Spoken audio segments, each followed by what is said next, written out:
Yun, so magandang araw mga kalapatids, no? So kauwi lang natin galing kay Idol Timax. So hindi na tayo nakapag-vlog doon mga kalapatids dahil nahihiya pa ako mag-vlog sa ibang mga lop mga kalapatids, no?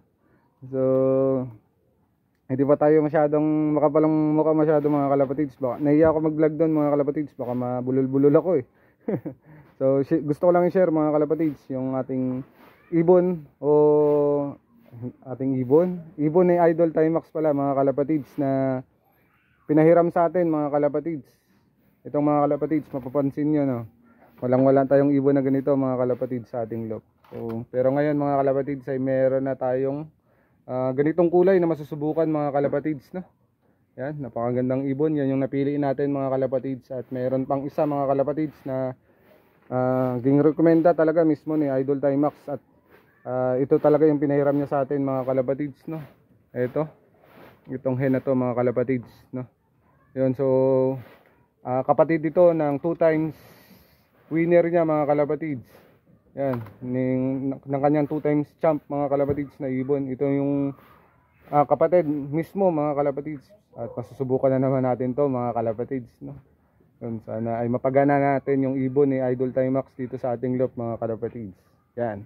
So ang plano kong ipares dito mga kalapatids dito sa hen na kapatid ni 2 times champ ni Idol Timax ay si eto mga kalapatids, anak ni tatay nila ano mga kalapatids, no? Tatay ng 2 times overall champion ko, tapos 3rd overall champion ko mga kalapatids ng El Nido Race.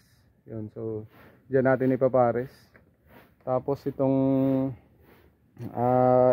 Grisel mga kalapatids, kung tama ba sa kulay mga kalapatids.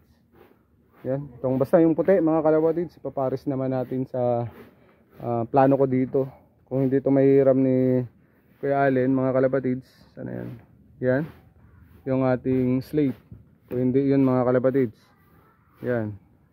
So, ibon ni Kuya Allen din to mga kalapatids, nakakross sa first overall champion na ibon ni Idol Brock si Madamay mga kalapatids. Yung ibon na yan mga kalapatids.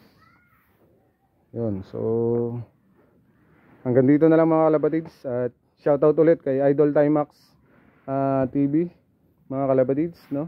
So nagpapahiram siya sa akin ngayon ng ibon dahil baka soon mga kalapatids ay babatsi muna siya dito sa Puerto Princesa, Palawan mga kalapatids, no? Dahil may mas kailangan siyang unahin mga kalapatids.